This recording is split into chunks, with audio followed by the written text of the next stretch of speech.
The reading is taken from the Gospel of Matthew chapter 5 verses 21 to 26.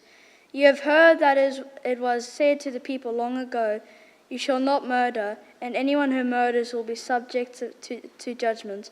But I tell you that anyone who is angry with a brother or sister will be subject to judgment.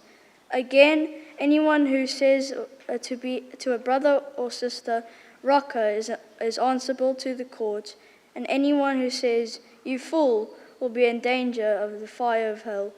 Therefore, if you are offering your gift at the altar, and remember that your brother or sister has something against you, leave your gift in front of the altar. First, go and be reconciled to them, then come and offer your gift. Settle matters quickly with your adversary who has taken you to court. Do it while you are still together on the way, or your adversary may hand you over to the judge, and the judge may hand you over to the officer, and you may be thrown into prison. Truly I tell you, you will not get out until you have paid your last penny. This is the word of the Lord.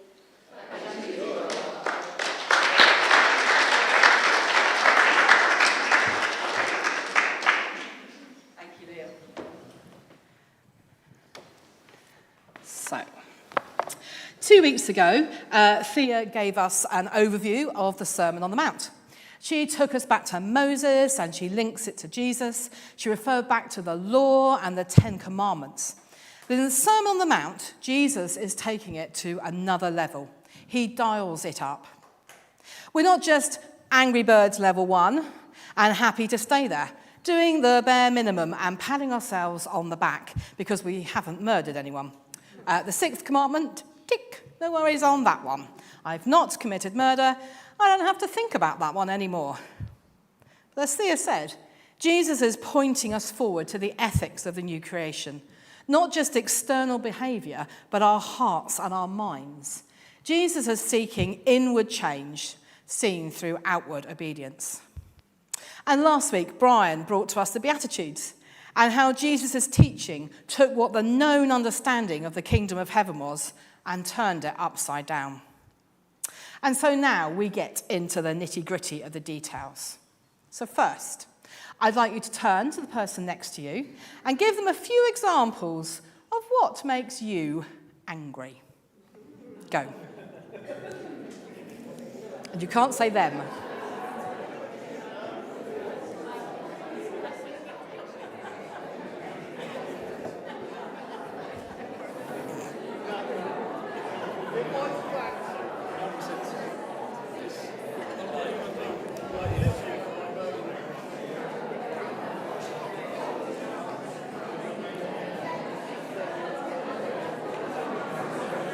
Whoa.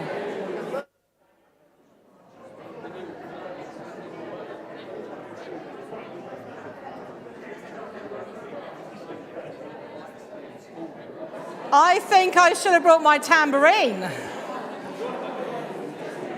Okay, 3, 2, 1.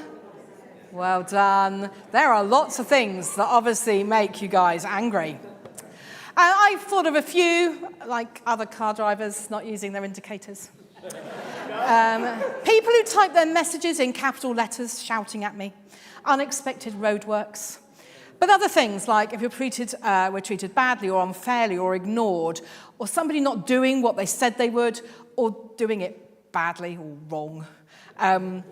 So, next thing, share again. What is your reaction? What is your angry bird reaction? Are you a thrower of things? So how would you show your anger? What does it look like on the inside and the outside? And I'll give you a countdown again to bring you back. Go.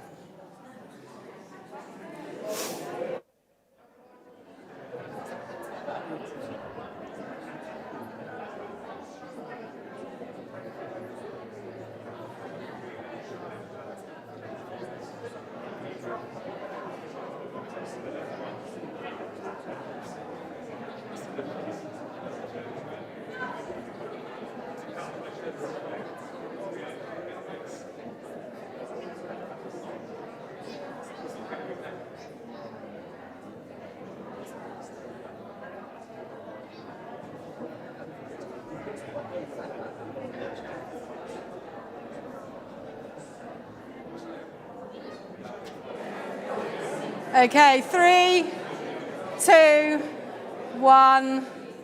Brilliant. Very good. So are you the type of person who goes quiet, maybe holds a grudge, maybe changes your expectation of that person? Maybe you're a bit more active, you want to take revenge, you want retaliation. Maybe you shout, slam a door, or throw something. Jesus says, "You have heard it said, you shall not kill. But I say anyone who gets angry with his brother is subject to judgment." The sixth commandment, thou shalt not kill, this commandment is to do with murder and not self-defense, accidental death, or war. Okay, the distinction in Deuteronomy between murder and other deaths is primarily the motive, which is hatred or hostility. So if the killer hates that person, that he was known as his enemy, then that's murder. But again, Jesus levels up at this point. He's not looking for the lowest level of obedience. Jesus says, basically, you're guilty of murder if you're simply angry with your brother. Jesus fully knows, fully human, what it's like. And our anger can grow and change us and lead us down a road that isn't the life he wants for us. It's not the John 10:10 life in all its fullness. So in our game, if we were playing it for real on a machine, we'd be hoping to level up, to get better at destruction and retaliation. I'm sure our two teams this morning, given plenty of practice, would have annihilated those pigs. In the trailer, we saw how Red reacted to his two friends who were putting him off, annoying him and making him more and more angry. In the end, he couldn't just ignore them or move them away, but he gagged them and tied them up.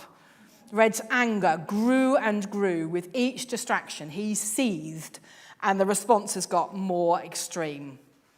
But he still missed the pigs. He missed the point. And that's the main issue with anger. It grows. So doing a little search on Google, as you know I like to do, according to powerthesaurus.org, there are 2,574 terms for anger. So I have a little device this morning to help us. I have prepared, one of them has fallen off already, a madometer. Here we go, here's my madometer.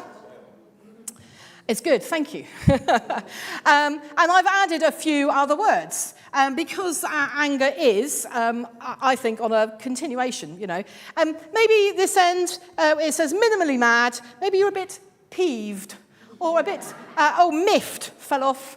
Maybe you're a bit ruffled, back to the Angry Birds. And then they begin getting a bit harder. Maybe you get mad or irritated, infuriated. And then round the red end, we've got rage and furious and wrath. Oh, I love that word. Really, if I'm going to use the word wrath, you know. Woohoo, back off. Back away from the Mandy.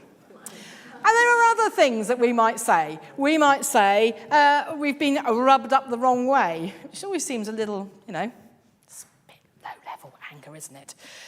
Make my blood boil. Definitely more angry. I've hit the roof or lost my rag. Any of you recognise some of these phrases? And there is, isn't there? There's some different levels going on. And in this passage, Jesus tells us that there are 3 levels of anger. The first one is holding a grudge. Being mad at someone because of something that's happened and not letting go of that mad feeling. Probably a bit low-level stuff. The next is the name-calling. In Aramaic, raka conveys the sense of empty or worthless, and it was used as an insult, implying that the person was devoid of sense or value. The word was both a cry of contempt and a verbal slight against someone's intellect. It's reducing the importance of someone who we know is made in the image of God. Finally, the third level of anger explodes into telling someone off, really being mean, seeing them as worthless. You fool! I don't think I've ever got to the point where I might say that, but you get in there. Jesus elevates the discussion of righteousness beyond actions into our heart attitudes. He contrasts do not murder with a deeper principle of anger and destructive words. By including the term raka and fool, Jesus warns against an attitude that puts down another person's worth. It highlights the seriousness of using belittling language. Jesus' teaching underscores that hateful or abusive speech can be as damaging as physical harm. And the thing is with anger, it's something that starts as being a little bit peeved or miffed, not dealt with, can simmer and grow, and turned into something that infuriates us, and left unchallenged, anger can boil over and explode. There are consequences for each of us, for each form of anger, and the angrier we act, the worse it is. Yet Jesus knows a way out, a way to repair and a way to put things right. In the passage, we've got the angry, and then we've got the word therefore. So, therefore, Jesus acknowledges our human nature and then helps us in what to do next. I want to read a section from the book that this sermon series has been relating to, because it puts it much better than I can, and it would be mean of me just to read it as if it was my own words. So, why does God make anger possible? Anger is the correct response to injustice, and we're naturally opposed to injustice because we're created in the image of a just God. Many Christians think anger is always sinful, and therefore repress or swallow it, which is not the best way to deal with anger. Becoming angry in some cases is the right course of action. There are two instances in the Gospels when Jesus got angry. The first was when the Pharisees missed the point of the law when he healed on the Sabbath. The other is when Jesus drove the money changers out of the temple. Jesus was clearly angry, yet he was also sinless. Therefore, being angry is not always sinful. In fact, Jesus' anger was completely justified. There is such a thing as righteous anger, and there is a right response to it. Righteous anger consists in getting angry at the things that anger God and then seeking a proper remedy to correct the wrong. We ought to be angry about things like child abuse, the rich exploiting the poor, fraud, deception, and neglect. It is right to become upset about injustice, and this motivates us to work towards change. We're not talking about righteous anger with a rightful reaction. So first of all, what does Jesus say? If we're on our way to worship God and we realise that we're angry with someone, we should turn around and go and find that person and put things right. Jesus is saying that if we really want to serve and love God, we have to serve and love others. Brian said last week, if you love me, as in Jesus, you want to do these things. And our human relationships affect our relationship with God. And then once it's dealt with, we can go back and worship. Jesus then says, settle matters quickly with your adversary, the person you're angry at or who's angry with you. So that means we need to find a way to fix things. Because if we don't figure out how to solve the problem, our situation could get worse. We might face some major consequence. This command comes with a warning that if we don't, the judge may hand us over to the officer to be thrown into prison. And this can be seen in two ways. We could actually be hauled into court before a judge, or we could think about how our character is judged by other people and what the effects of an angry character might be. This warning is severe because the longer we choose to stay angry and try not to resolve it, the worse everything gets. So Jesus warns us, do it quickly as possible. And then in Ephesians, Paul counsels, be angry but do not sin. Do not let the sun go down while you're still angry. Paul is not encouraging anger, but recognizes it as a part of life. And instead of repressing it, we need to deal with it. Anger as a feeling is not wrong, but the potential to lead you into sin is. When we let the sun go down, we leave it and give it time to simmer. We allow it to poison and seep into us. Unresolved anger gives the devil a foothold to work from, and it can turn into resentment and despair and lead us away from our loving Heavenly Father. Like the structures the angry birds were trying to destroy, anger can build blocks between us and other people and God. Back to Thea's talk, Jesus is not demanding, but telling us the truth, the reality of life, but through him we can live free today in him. Jesus sets the parameters. He raises the level, but not to make it unachievable, but to make us turn to him. For we can only live without anger if we actively have Jesus living in us. For some of us, this might be a daily struggle. We might need to regularly invite Jesus to transform us. This might be what following daily, one of our church values, means for us today. And why does this matter? Well, I'm sure the sixth commandment is the easiest to tick off the list. I've not committed murder, sorted. But if I'm harbouring and nursing anger and it simmers away in the background, it will do damage.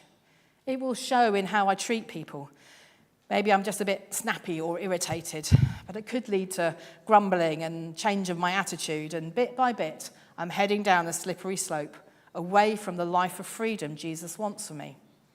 I haven't committed murder, but I have damaged my relationship with God and other people. And what does it say about the Christian life? What does it show others who have faith and no faith? Jesus is looking for that inward change where our heart is. Because harbouring anger, belittling remarks, getting a bit snappy are not harmless, but reveal the state of our heart. And that anger can niggle away and feed division and bitterness, which is the opposite of the peace and love and joy of genuine faith. God cares about the issues of our heart as well as our outward actions. We're called to pursue peace and reconciliation, kindness, love, and those don't sit alongside anger, let alone murder. If we're to live without anger, we need to acknowledge and deal with the niggles, the peeves and the crossness before it develops. And to do this, we need Christ. We're not alone in this struggle, but empowered and upheld by the arms of our loving Saviour, who walks alongside us and carries us through the storms. And so we're going to stand now, if we're able, and we're going to sing, "Yet Not I." To this I hold, my sin has been defeated. Jesus now and ever is my plea. Oh, the chains are released. I can sing, I am free. Yet not I, but through Christ in me.